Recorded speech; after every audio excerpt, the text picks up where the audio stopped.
Olá, tudo bem? Tudo certo? Tudo ok por aí? Vamos entender um pouco a questão do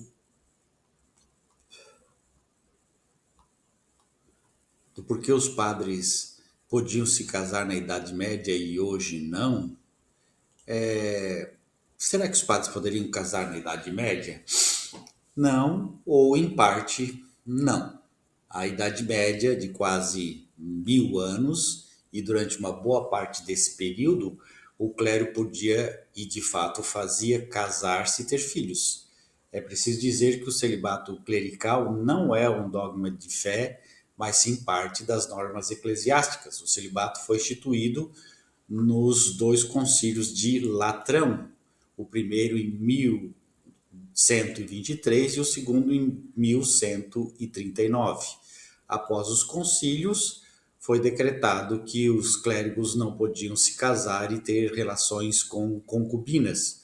O celibato também foi definido em outro concílio, o de Latrão, em 1215, e no concílio de Trento, entre 1545 a 1563. Muitos dizem que a partir do século X a igreja foi enriquecida pelo celibato, já que não precisava dividir os seus feudos com os filhos dos sacerdotes. Isso é parcialmente verdade, mas o objetivo maior é ter o missionário sempre livre para assumir as missões e deveres. Porém, em zonas fronteiriças, como Castela, naquela época, havia costume que não tinham sido completamente erradicados.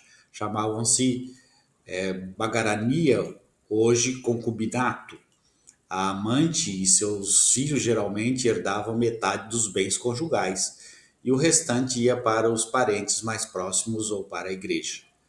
Abaixo nós podemos perceber um artigo interessante sobre esse assunto. A legislação do Quarto Concílio de Latrão só chegou à Espanha em 1228 a 1229, graças ao legado de João de Albelive. O legado realizou pelo menos 3 concílios em Valladolid, no outubro de 1228, e em Salamanca, em fevereiro do ano seguinte, e em Lérida, um mês depois. Em todos eles, a legislação foi aprovada não apenas contra o casamento entre um clérigo e uma esposa, que era sempre condenado, mas também contra o concubinato clerical, considerado pecaminoso. Para evitar confusão, os concílios e sínodos substituíram gradualmente o termo concubina por... No entanto, o que não conseguiram erradicar foi o costume, já bem estabelecido, da barragania e a aceitação popular dessa prática.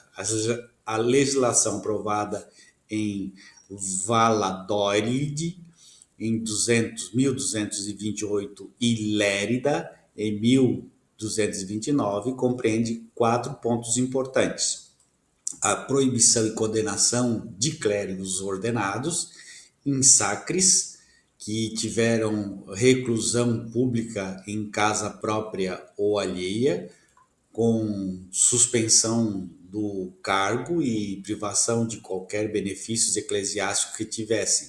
Segundo, concubinas públicas eram excomungadas. Se morresse nesse estado, não receberiam sepultamento sagrado.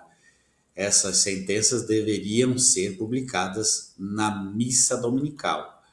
Terceiro, os filhos de clérigos e suas amantes não podiam herdar os bens do pai clérigo, não podiam ser clérigos, nem usar privilégios clericais. Quarto, os decanos das igrejas e seus capítulos, os arquidiáconos e os arceprestes, trabalhariam para encontrar os concubinatos, suspendendo-os imediatamente de seus cargos e benefícios e informando o bispo. Em Castela, o plano de reforma do legado Juan de Abelive permaneceu letra morta. O cardeal espanhol Gil Torres autor das constituições dos capítulos de Salamanca, Ávila, Burgos, Rosa e Córdoba, Cuenca e talvez Ciudad Rodrigo, em meados do século XIII, eliminou as restrições, as repreensões ao concubinato impostas por Juan de Abelive aos seus compatriotas, justificando a sua atitude com razões médicas. O Sino de Leão de 1267 ou 1262 retornou ao Sínodo de Valladolid em 1228, relembrando os pontos 2 e 3, aumentando as penas contra os clérigos e leigos que estivessem presentes no sepultamento de suas concubinas públicas. Os primeiros foram suspensos de seus cargos e benefícios e os leigos foram excomungados. Além disso, na igreja em cujo cemitério foram sepultados, deveriam ser impostos a proibição de cantos de orações. O Concílio Provincial de Peñafil, de 1302, condenou o concubinato clerical. Não mais utilizou o termo ambíguo barragana, concubina, repetindo o primeiro dos 4 pontos do Sínodo de Valladolid de 228. O Sínodo de Leão de 1203 insiste nos pontos 1 e 4 do Sínodo de Valladolid, mas elimina as penas contra clérigos e leigos presentes no enterro de suas concubinas públicas e no cemitério onde foram sepultadas, impostas pelo Sínodo de Leão em 1267 ou 1243. Para remediar a difícil situação socioeconômica, política e religiosa de Castela, que Castela atravessou durante os 13 anos da menoridade de Afonso XI, 1312 a 1325, foi solicitado a ajuda do Papa Leão XXII, que enviou a Castela o cardeal Guilhermo Pierre de Godin, bispo de Sabina, com 3 propósitos. Primeiro, deter o avanço muçulmano. Segundo, realizar cortes onde a questão da tutela seria decidida. Terceiro, reformar a igreja castelhana. Aproveitando as cortes realizadas em Valladolid, em 8 de maio de 1322, o cardeal Sabina realizou um concílio nacional que terminou em 2 de agosto. Esse concílio foi um dos mais importantes de Castela, tendo buscado uma verdadeira reforma da igreja, aplicando a legislação dos concílios ecumênicos do século XIII. Todos os concílios provinciais e sínodos castelhanos do século XIV e a maioria do século XV basearam-se na legislação do Concílio de Valladolid de 1322.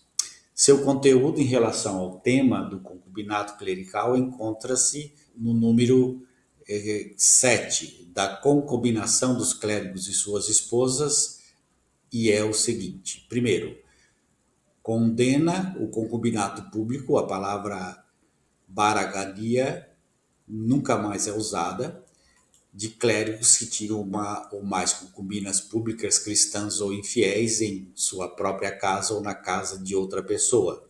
2.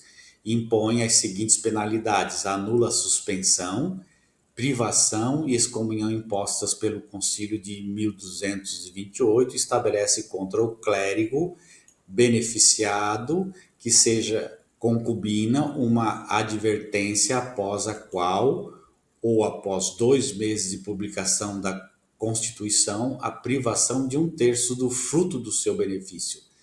Se não se corrigirem após 2 meses, seriam privados de mais 1/3 com a ordem de não tomarem à força nada que lhes tivesse sido tirado.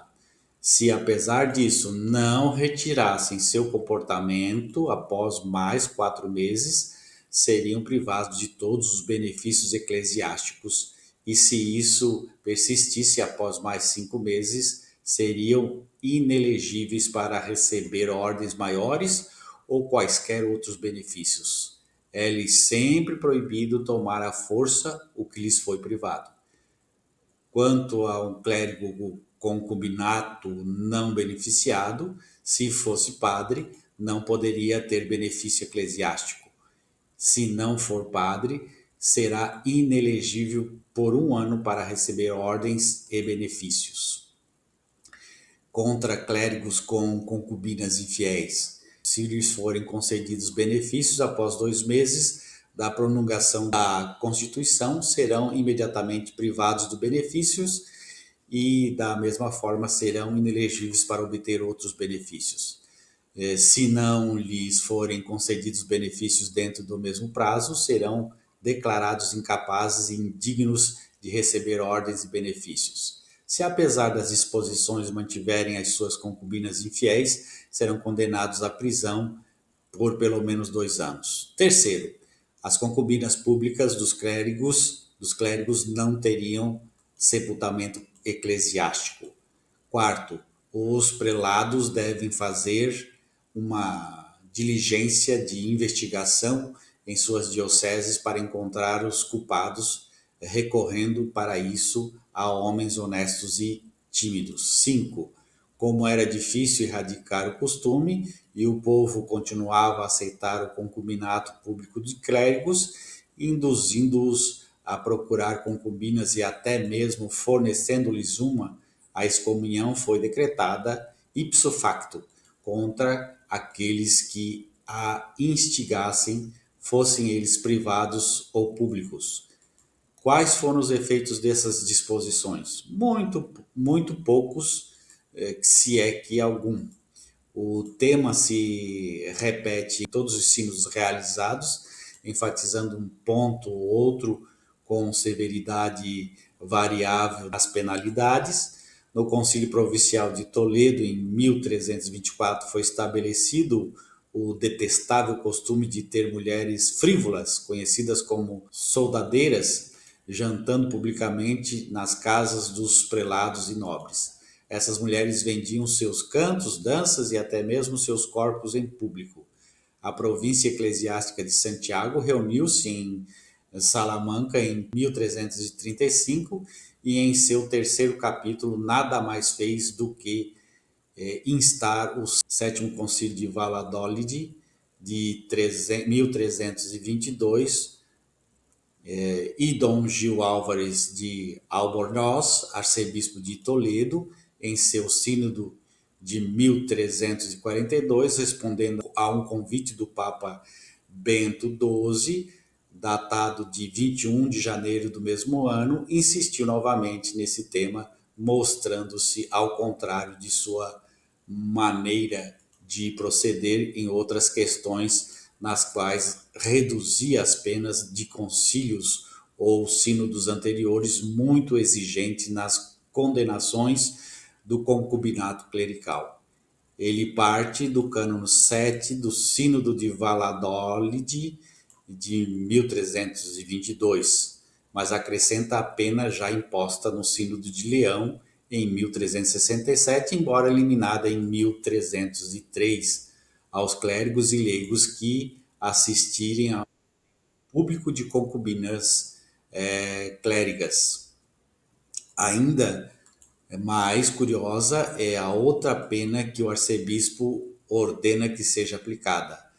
Estabelecemos que, se quaisquer concubinas públicas de clérigos ou leigos entrarem na catedral ou em outra igreja enquanto ali estiverem sendo celebrados ofícios divinos, os porteiros e coroinhas da catedral, o sacristão e os coroinhas de outras igrejas deverão despir as ditas concubinas e conservar suas roupas. Essa punição de expor e despir criminosos e mulheres públicas, que não aparece em nenhum sínodo até então, era, como sabemos, comum em toda a Europa a partir do século XIV. Nas cortes de Sória, em 1380, a fim de reduzir o número de concubinas clericais, sua audácia e arrogância, e para reconhecê-las e envergonhá-las mais facilmente, estabeleceu-se que elas usariam sobre suas vestes uma alça de pano vermelho com cerca de 3 dedos de comprimento.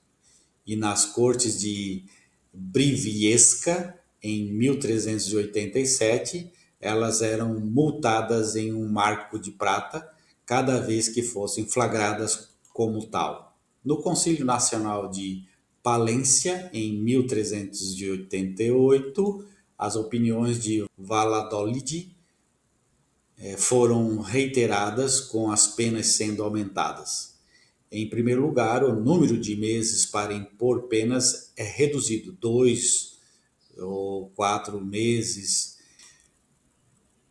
Além disso, para os clérigos concubinatos, seriam inelegíveis enquanto tiverem concubinas e 2 meses depois para receber ordens e obter qualquer benefício eclesiástico, mesmo patrimonial ou de capelania. Segundo, não podiam exercer ordens sagradas daquela época. Terceiro, qualquer acumulação de benefícios feita em seu favor seria nula. Quarto, no momento da morte, se ainda fossem concubinatos, seriam intestados.